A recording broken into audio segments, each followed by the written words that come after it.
Vous commencez à sentir la hype de Diablo 4 monter et vous vous intéressez au jeu mais vous savez pas par où commencer. Eh bien cette vidéo est faite pour vous. Yo la guilde, ici Camille et aujourd'hui après plusieurs mois de préparation et de vidéos sur Diablo 4, je vous donne toutes les clés afin de bien commencer votre aventure, voire d'avoir un sacré avantage sur beaucoup de monde. Pour ne pas manquer les prochaines vidéos, n'oubliez pas de vous abonner et d'activer la cloche. Cela pourrait rendre le boucher un peu plus clément lors de votre prochaine rencontre. Non, non, non, non, non, non, non. Oui.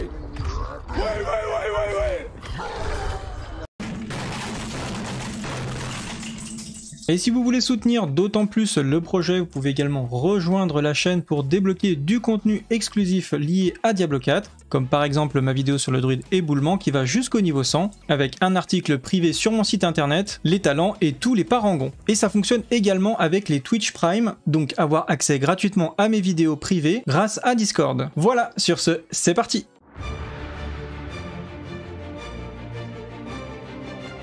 Alors, comme je voulais faire une vidéo qui puisse parler à tout le monde et que j'avais pas forcément envie de résumer absolument toutes les informations que j'ai postées sur ma chaîne, sur mon site depuis environ 3 mois, je me suis simplement dit, ok, est-ce que je peux poser une vidéo qui va dire à un nouveau joueur, si tu as au moins ces informations, eh bien tu pars dans le bon chemin et surtout tu n'auras pas d'handicap par rapport aux autres joueurs. Donc c'est ça que je vais essayer de faire dans cette vidéo, je vais essayer de faire en sorte qu'elle soit le plus court possible. Et après, comme vous pouvez le voir, si vous voulez aller plus loin, il y aura plein d'autres vidéos à votre disposition pour creuser différents sujets. Pour commencer, je vous ai fait un post récemment sur mon site avec tout le jargon de Diablo 4. Ça a l'air de rien, mais très souvent sur le Discord, en commentaire ou quand on est en vocal, il y a plein de gens qui comprennent pas certains termes parce que soit ils ont jamais joué à de MMO dans leur vie ou de RPG, peu importe. Et du coup, ils sont un petit peu perdus dans les conversations. Donc s'il y a des termes que vous ne comprenez pas, vous avez une énorme liste que je vous ai pondu sur le site, vous faites un CTRL F et vous pouvez chercher n'importe quel terme, comme ça vous aurez la description et vous comprendrez mieux de quoi on parle. Alors déjà, la première chose que j'ai mis dans cette vidéo, c'est ne vous faites pas influencer par les tier lists sur le choix de votre personnage. Il y a énormément de vidéos qui vont vous présenter un classement des différentes classes, que ce soit pour le leveling ou la fin de jeu, et je vous invite à ne pas prendre en considération ces vidéos et vous faire votre propre avis sur les différentes classes qui, je pense, en tout cas de mon point de vue actuel, sont toutes excellentes. Alors effectivement, il y a certains youtubeurs ou streamers qui ont eu la chance de jouer à la bêta fermée et qui ont pu tester de nombreuses choses en fin de partie.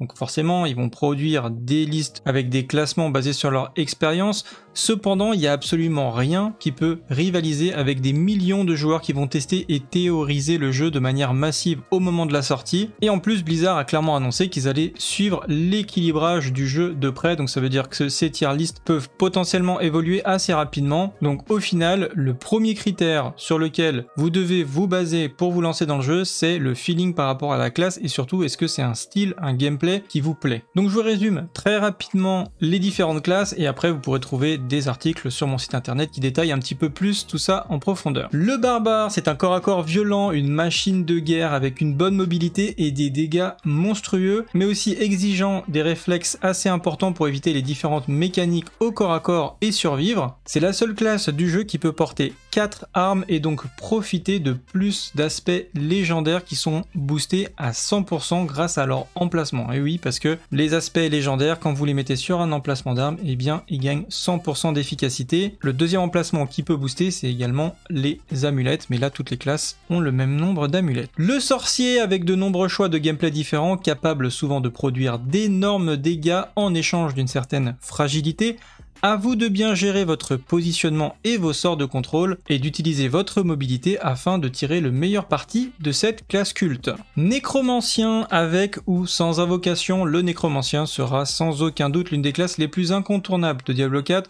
Je pense qu'il nous réserve beaucoup de surprises compte tenu des possibilités de build en fin de partie. Le voleur, probablement la classe avec le style de jeu le plus prononcé, très agressif et très mobile, demandant des bons réflexes pour survivre dans la mêlée. C'était la classe qui produisait le plus de dégâts par seconde dans les versions de bêta et je pense que ce gameplay nerveux va en ravir plus d'un car il est très satisfaisant. Et enfin le druide, la plus grande surprise pour moi, une classe de mêlée très dynamique avec des transformations aussi impressionnantes qu'efficaces, beaucoup de styles de jeu différents, une classe pleine de surprises. Ensuite, le deuxième conseil que je pourrais vous donner, eh bien, c'est de préparer votre interface, alors prendre 5 minutes pour préparer votre interface peut vous permettre du coup de jouer dans des meilleures conditions pendant toutes vos sessions de jeu par la suite. Et la première chose que vous devez configurer, eh bien, c'est de repérer et préparer votre touche pour la roue d'action. C'est un nouveau système dans Diablo 4 qui va vous permettre de réaliser de nombreuses actions essentielles au bon fonctionnement du jeu. Que ce soit pour valider des objectifs de quête, inspecter un joueur ou encore quitter un donjon,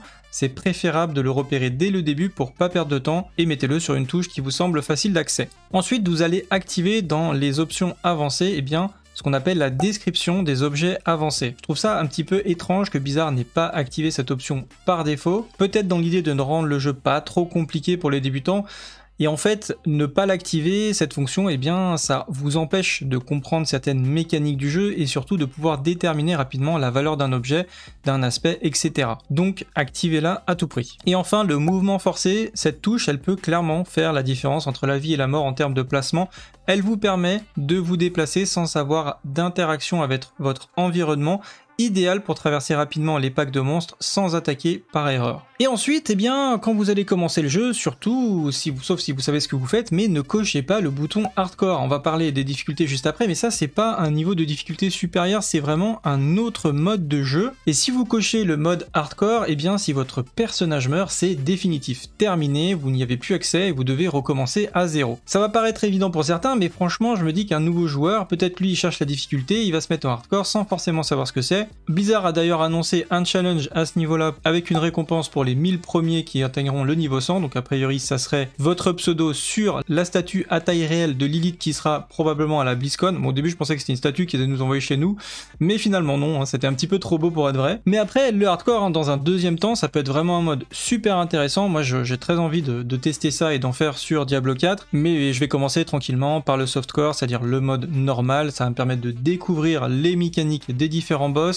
En plus, quand vous allez débloquer la campagne, vous n'avez plus besoin de le faire, que ce soit en hardcore ou pour vos autres personnages en normal, et m'habituer aussi à mon build afin de prendre quelques automatismes sur le gameplay de mon personnage, etc. Et ça me permet d'enchaîner sur le sujet suivant qui est quel niveau de difficulté choisir. Donc là, pour le coup, dans les vrais choix que vous pouvez faire, vous pouvez choisir soit aventurier ou vétéran, donc en anglais on appelle ça le World Tier 1 ou le World Tier 2, comme ça si vous entendez les deux termes vous saurez ce que c'est. Et en gros, pour faire simple, la différence entre le mode de difficulté 1 et les modes de difficulté 2, c'est qu'en vétéran, eh bien, les monstres vont donner plus d'expérience, 20% de plus, et 15% d'or en plus. Et en fait, il a été prouvé que la rapidité accrue du niveau 1 fait que au final, les bonus apportés par le niveau 2 ne servent pas à grand chose, mis à part vous mettre plus en difficulté. Donc après, c'est un choix de votre part à faire entre ok, est-ce que je veux aller le plus vite possible sur la campagne? À ce moment-là, je me mets en World Tier 1 parce que ça sera le moyen très certainement le plus efficace, sauf si Blizzard fait des changements de dernière minute, ce qui n'est pas impossible. Mais en tout cas, dans l'état actuel des choses, le World Tier 1, ça a l'air d'être le plus rapide. Moi, personnellement, je jouerai en World Tier 2 parce que je trouve ça juste beaucoup plus intéressant et surtout que sur les bêtas, j'ai pas vu non plus une différence flagrante de difficulté entre le World Tier 1 et World Tier 2. Donc tant qu'à faire, surtout au niveau du streaming, je trouve ça beaucoup plus intéressant de streamer du World Tier 2 que du World Tier 1. Mais voilà, sachez que les deux difficultés finalement ont un intérêt. D'un côté, vous avez la rapidité, de l'autre, vous avez un peu plus de challenge. Et ensuite, probablement d'ailleurs une des vidéos les plus intéressantes et les plus importantes que j'ai fait sur ma chaîne, qui est de comprendre comment vous faites des gros dégâts dans Diablo 4 de manière générale, et ce pour toutes les classes. Ça va être exactement le même mécanique et même fonctionnement pour tout le monde. J'ai fait une vidéo donc sur ce sujet, comme je vous le disais, je vous la mets encore une fois en description. Si ça vous intéresse d'aller plus loin, je vous invite à la regarder, et si vous ne comprenez toujours pas, vous pouvez venir sur le Discord, on fait même des cours de maths particuliers le soir pour expliquer un petit peu comment ça fonctionne, mais franchement il n'y a pas besoin de faire de calculs très compliqués, donc c'est pour ça que je vous le mets ici, et je vais essayer de vous expliquer ça de manière extrêmement simple. Donc comme vous pouvez le voir sur cette image, il y a différentes couleurs qui vont correspondre à des familles de dégâts. Quand vous êtes dans la même couleur, c'est-à-dire dans la même famille de dégâts, sauf cas particulier, comme par exemple pour les chances du coup critique, même s'ils sont dans la famille, ils vont pas se multiplier ou s'additionner avec les autres, mais quand vous êtes généralement dans la même famille, les dégâts vont s'additionner entre eux. Et par contre, quand vous allez être d'une famille à une autre, par exemple si je passe de la famille verte à la famille rouge, là on a une multiplication. Et à chaque fois que vous allez prendre des caractéristiques des différentes familles, vous allez faire une multiplication. Donc l'objectif quand vous allez monter un personnage, c'est d'essayer de récupérer des caractéristiques de chacune des catégories. Et à chaque fois que vous allez en rajouter une, vous allez avoir une augmentation énorme de dégâts, mais vraiment énorme. Et d'ailleurs, c'est ce que j'ai essayé de faire dans mon build druide éboulement, où je possède en fin de jeu absolument une caractéristique de toutes ces familles. Voilà, si vous avez compris ça, vous allez pouvoir faire des builds insane, et peu importe quel build vous allez faire, il y a beaucoup de builds viables, surtout si vous avez compris cette mécanique de base. Ensuite, faut-il tout vendre ou recycler? On sait que le besoin en or va vraiment beaucoup augmenter à partir du niveau 50, mais déjà on sait que jusqu'au niveau 50 vous n'aurez pas trop de besoin d'or. Donc ce qui peut être très intéressant, c'est de recycler. Tant que vous n'avez pas besoin d'or, vous mettez un petit cap de sécurité d'or, vous vendez un petit peu d'objets au début, et ensuite vous allez tout recycler, parce que vous allez avoir besoin de ces matériaux dans la fin de jeu, et quand vous allez monter en niveau, vous n'allez pas forcément récupérer plus d'objets, et les objets que vous allez recycler auprès du forgeron ne vont pas forcément vous rapporter plus d'objets. Donc ça veut dire que c'est très intéressant de recycler les objets tout au long, tant que vous pouvez le faire et tant que vous n'avez pas besoin d'or. Mais après, encore une fois, faut trouver le bon équilibre. Également, une mécanique qui est pas très connue du joueur de Diablo, notamment si vous êtes vraiment un ancien et un accro de Diablo 2, par exemple, la mécanique de stagger, donc ce qu'on appelle les stagger damage. C'est en fait la capacité de pouvoir stun, étourdir un boss, alors que normalement on a l'impression que nos sorts d'étourdissement ne fonctionnent pas sur les boss, ou de ralentissement, etc. Mais en fait si, on va remplir cette barre de stagger qui est symbolisée ici par cette petite barre fine blanche, et une fois qu'elle arrive à 100%, le boss va être étourdi pendant une certaine période de temps, et là c'est une astuce aussi assez importante qui a été précisée par Blizzard.